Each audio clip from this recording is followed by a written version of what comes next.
में मेहरारू भुला गई बड़ी। अच्छा एक मेला में साउंड से बुलाता कि अरे भाई क्यों देखले हो के तो करा के बताओ।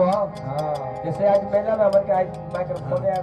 डीजे भुलाए। अरे बजरंग बली बजरंग बली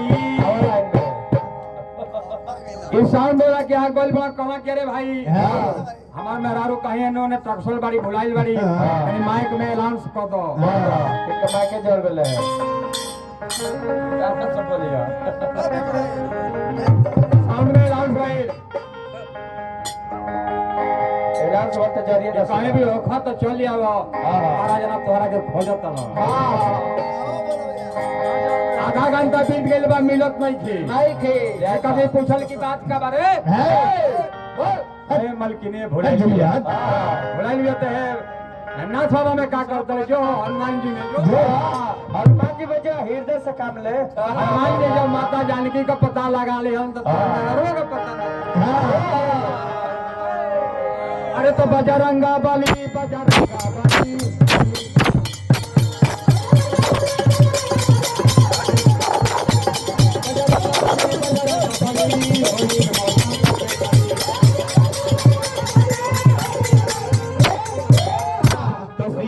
माता को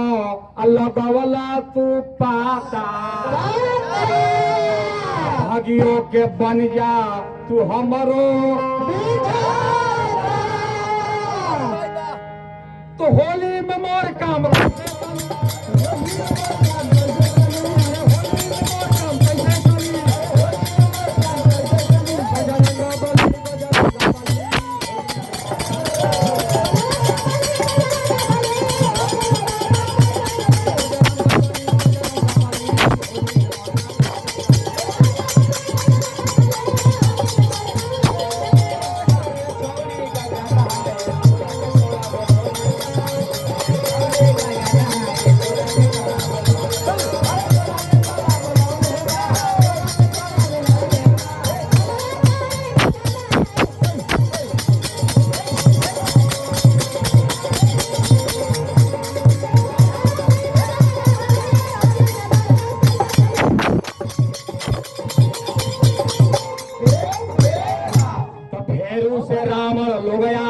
जहान में अब बात सुनी हमारा से कहता नी कान में हम खोज कहवा गली गली अरे हम खोज कहवा गली गली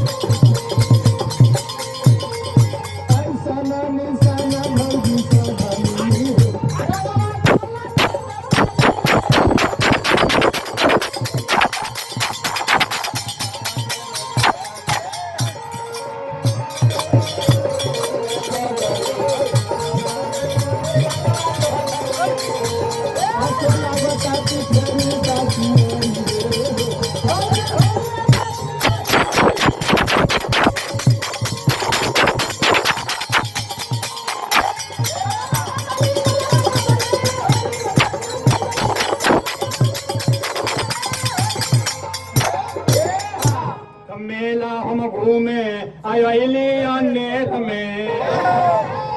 चढ़ते बसंत हम पड़ी गईली अरे रौरे से हमारो दुखड़ा टली अब रौरे से हमारो दुखड़ा टली